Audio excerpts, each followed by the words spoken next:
Allez, bonjour à tous, j'espère que vous allez bien et que vous êtes en forme. On est parti pour une vidéo un petit peu plus courte cette fois-ci, mais néanmoins tout aussi intéressante que les autres.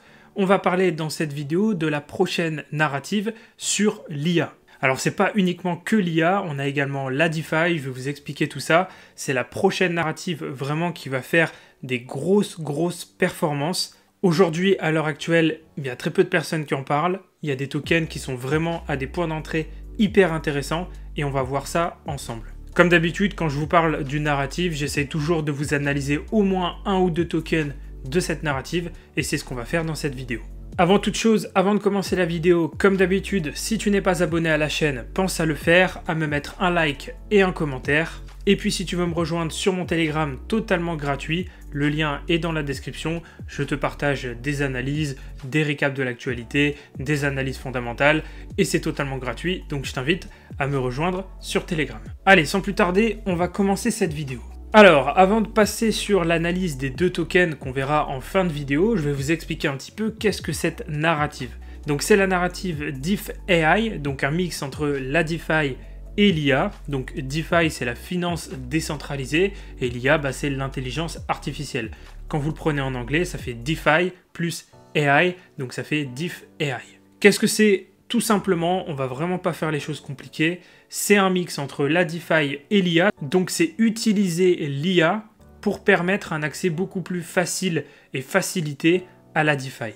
Parce qu'aujourd'hui, pour aller sur la DeFi, si on est totalement honnête, il faut quand même des connaissances. Il faut être capable d'aller sur MetaMask, d'utiliser un wallet décentralisé, de se connecter sur des applications décentralisées, signer des transactions.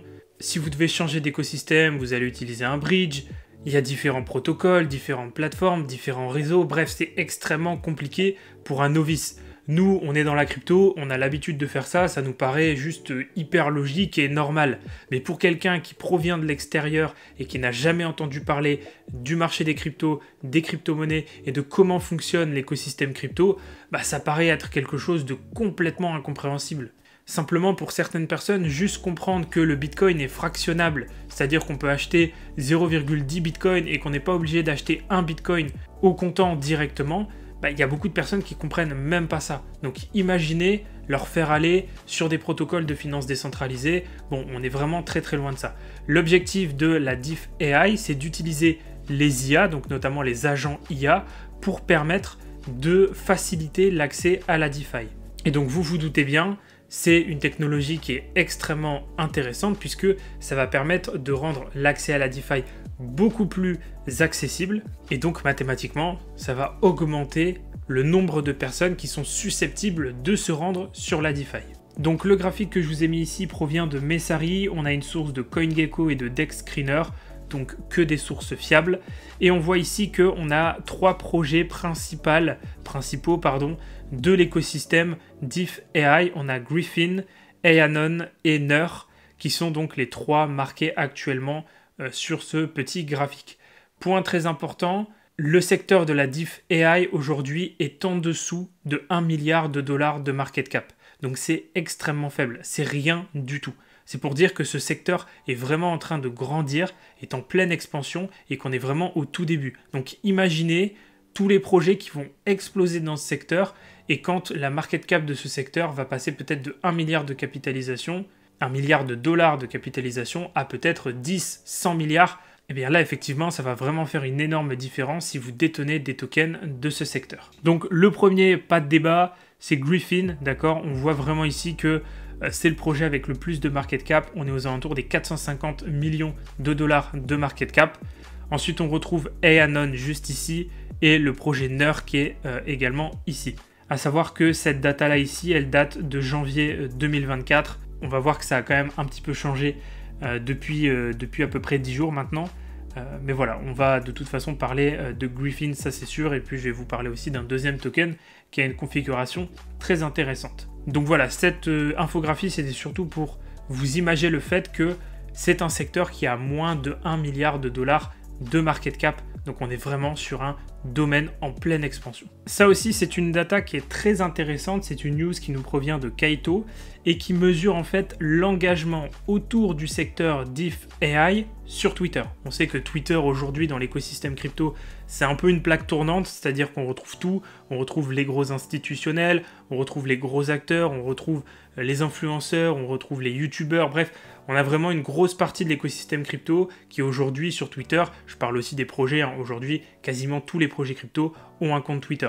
Là ici ce qu'on voit c'est que fin décembre et début janvier, il n'y avait quasiment aucun engagement et aucune mention du terme DeFi AI sur Twitter.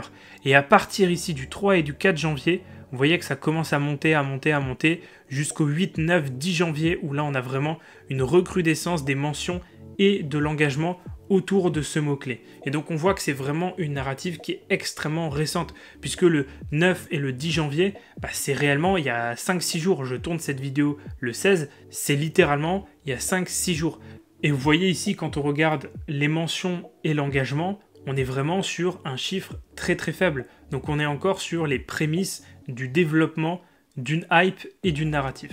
Ici pareil, je vous prends une infographie qui date du 9 janvier 2025, donc encore une fois très récente, qui nous vient de CryptoRank, un site magnifique, hein, vraiment top pour l'analyse des crypto-monnaies.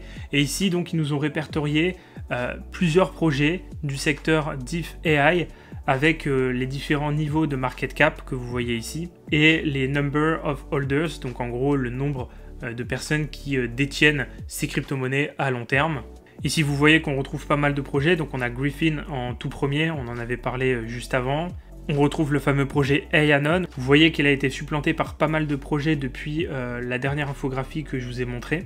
On retrouve également des projets comme Neur.sh, Orbit, Sola AI, Olas également, Asim. Voilà, beaucoup de projets qui peuvent être intéressants. Je voulais vous montrer ça parce qu'évidemment, je ne vais pas pouvoir analyser tout ça dans la vidéo. Donc c'est à vous de votre côté d'utiliser cette infographie et d'aller chercher un petit peu, faire vos propres recherches et déterminer les projets qui, à votre sens, sont les plus intéressants pour pouvoir investir dessus ou pas. Bref, ça vous donne quand même un petit axe de recherche. Disons que je mets un petit peu le pied à l'étrier et c'est à vous ensuite de prendre le pas et de continuer d'avancer dans vos recherches. Ok, maintenant qu'on a vu tout ça, on va passer à l'analyse de deux projets de ce secteur qui sont, à mon sens, intéressants en termes d'analyse fondamentale et aussi en termes d'analyse technique. Donc, vous vous doutez bien, on va parler de Griffin, forcément, puisque c'est le premier du secteur, et c'est un projet qui a une configuration technique extrêmement intéressante. Déjà, pour le principe classique de la loi de Do, donc de la structure de marché, vous voyez bien que le prix fait un plus haut, on vient chercher une correction avec un nouveau plus bas, encore un nouveau plus haut juste ici, un nouveau plus bas, et on refait un nouveau plus haut, donc on a une structure haussière en loi de Do qui est très classique, très belle, il n'y a rien à dire là-dessus, c'est vraiment très propre. Quand on est venu corriger ici, on est en même temps venu se réappuyer sur le niveau de résistance et donc qui est devenu support ici qu'on avait juste là. Donc vous voyez qu'ici on a une résistance qui devient support juste ici, donc c'est vraiment propre. On est venu pareil se réappuyer en plein dans le niveau neutre en orange du cloud, vous le voyez juste ici, d'accord? On est venu vraiment se réappuyer dessus. De la même manière, on est venu rechercher également le niveau de retracement Fibonacci entre 0,5 et 0,618 qui correspond aussi avec la zone de résistance devenue support. Donc on avait un très très beau niveau de support juste ici. Maintenant, si on cherche à se positionner sur le token Griffin, très simple. Soit on attend un retour sur la zone de retracement Fibonacci entre 0,5 et 0,618 juste ici. Maintenant, ça serait dangereux parce qu'on doit protéger ce bas ici. On ne doit pas casser ce bas à 0,28, 0,29, puisque sinon ça voudrait dire qu'on invalide la structure haussière et qu'on passe en structure baissière. Donc ça serait un petit peu dangereux de revenir aussi bas. Donc j'aurais tendance à dire qu'un Griffin entre 0,40 et 0,35, c'est déjà un très très bon niveau d'entrée sur le token. Si bien sûr il revient entre 0,5 et 0,618, juste ici, entre 0,29 et 0,32, 0,33, bon bah c'est encore mieux, hein, on va pas se priver d'une belle entrée comme ça. Donc pour moi, à mon sens, c'est le meilleur point d'entrée pour se positionner sur ce token. En sachant que si on regarde ici au niveau du Goldback, on voit qu'on est en plein sur un niveau de Goldback en 3. Donc un pullback à l'intérieur, ça serait super pour pouvoir se repositionner ici et repartir à la hausse. Ça ferait office de support encore une fois. Et de la même manière, si on jette un coup d'œil au volume, vous voyez qu'ici, on a une grosse zone de volume qui est exécutée à cet endroit-là, donc entre 0,35 et 0,45. Donc si on coupe un petit peu et qu'on prend juste les deux plus gros niveaux de volume qui sont ici, on est bien entre 0,40 et 0,35 comme je vous l'expliquais tout à l'heure. Donc on serait largement supporté par les volumes. Et donc en termes d'objectifs, qu'est-ce que ça nous donnerait? Eh bien on va calculer tout ça, toujours en se basant sur les extensions de Fibonacci que j'ai tracées par rapport à ce retracement ici, puisque on n'a pas encore validé toutes les extensions, donc elles restent tout à fait valides. Déjà, dans un premier temps, il nous faudra valider les 1,27 à 0,62 pour attester de la fiabilité de cette extension. Une fois qu'on aura touché les 1,27, on aura validé les niveaux d'extension, donc 1,618, 2,618 et 3,618. Donc une fois que les 1,27 auront été touchés, on ira chercher 1,618, donc avec une entrée à 0,40, ça nous fera une performance de 80%.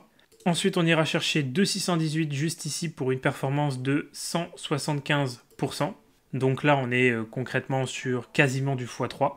Et ensuite, on ira chercher la zone d'extension à 3,618 pour aller chercher un 270%, ce qui fera une performance de quasiment x4. On passe au deuxième token de la vidéo. Je fais un petit point pour vous rappeler de bien rejoindre le Telegram totalement gratuit. Le lien est dans la description, c'est le premier lien dans la description.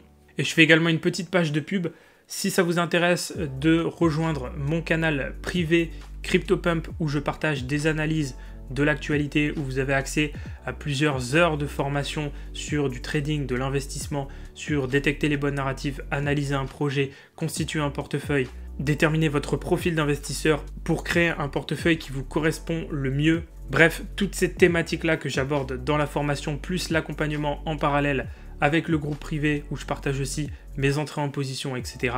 Je vous invite à regarder dans la description pour rejoindre le club CryptoPump. Pareil, si vous souhaitez avoir une masterclass complète sur comment détecter des paliers de revente et créer un plan efficace pour prendre vos profits et arrêter de redonner votre argent au marché, vous pouvez rejoindre la formation Profit illimité. Le lien est également dans la description de la vidéo. Allez, on reprend la vidéo avec donc le token MOD. Donc on est sur MOD USDT sur la plateforme BitGet. J'ai évidemment sélectionné des tokens qui sont accessibles sur des grosses plateformes comme BitGet, MEXC, etc.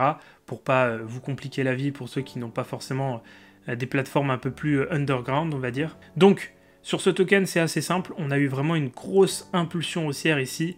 Sur la fin d'année 2024, on est passé d'un token à 0,010 jusqu'à un niveau de 0,05 voire même 0,06. Donc on a quand même eu une performance de x6 sur le token. Ensuite, on a effectivement eu un beau retracement de 0,06 à 0,03 quasiment. D'accord, ce retracement s'est fait dans la zone entre 0,5 et 0,618 de Fibonacci. Donc c'est plutôt positif à ce niveau-là, c'est exactement ce qu'on veut. Donc vous vous doutez bien que le meilleur endroit pour réaccumuler sur ce token, c'est bien cette zone entre 0,034 et 0,028. Là, on sait qu'effectivement, on peut accumuler. Et ça a été le cas ici. Vous voyez que là, on est revenu dedans. On est également revenu dedans juste ici. Donc ça, c'est des niveaux qui vont vraiment nous intéresser pour réaccumuler en masse sur le token MOD. Si on regarde rapidement au niveau des volumes, vous voyez que le plus gros niveau de volume est exécuté actuellement. Donc on est dans une zone de réaccumulation. Le token n'est pas du tout en fin de vie, c'est pas du tout fini, c'est pas parce qu'on a fait un x6 que c'est terminé. Au contraire, on voit que les plus gros niveaux de volume sont exécutés à l'intérieur de cette zone. Si je vous la trace, ça fait quelque chose comme ça. Donc c'est exactement là où on est actuellement.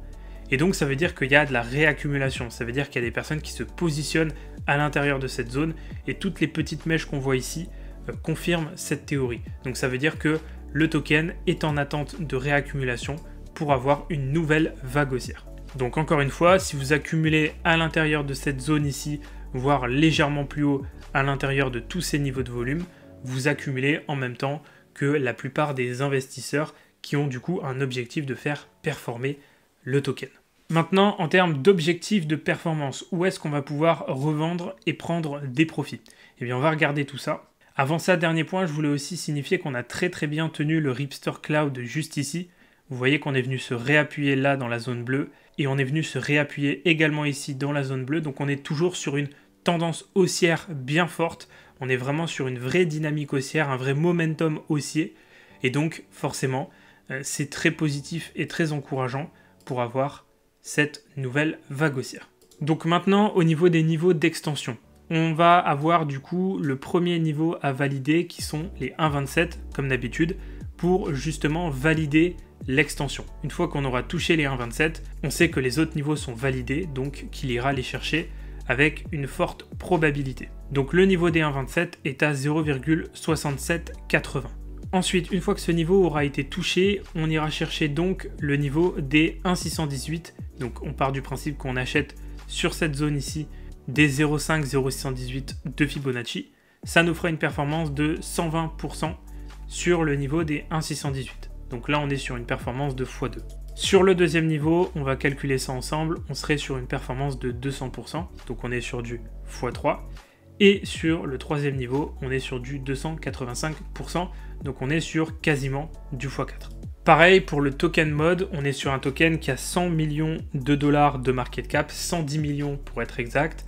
Donc forcément, vous vous doutez bien que s'il y a une explosion du secteur et une recrudescence d'intérêt pour le secteur de la DeFi AI, ce projet-là peut très bien passer des 100 millions de dollars de market cap à 1 milliard de dollars de market cap, et donc ça ferait tout simplement 1 x 10. Et il pourrait même aller chercher beaucoup plus en termes de capitalisation. Tout dépendra de la demande et de l'engouement qui va se créer autour de ce secteur. Donc là, les chiffres que je vous donne et les extensions que je vous donne, c'est basé sur la technique. Et pour l'instant, on n'a que ça pour pouvoir déterminer des paliers de revente.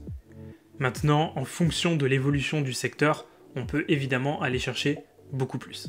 Voilà, j'ai terminé avec cette analyse des deux tokens. Je tiens quand même à nuancer un point avant de terminer la vidéo. C'est qu'il faut faire très attention parce que toute cette narrative qu'on a autour de l'IA, que ce soit les projets comme Tao, Fetch.ai, les projets comme ceux que je viens de vous présenter sur la DeFi AI et encore d'autres, ce sont des projets qui sont à la base d'une bulle.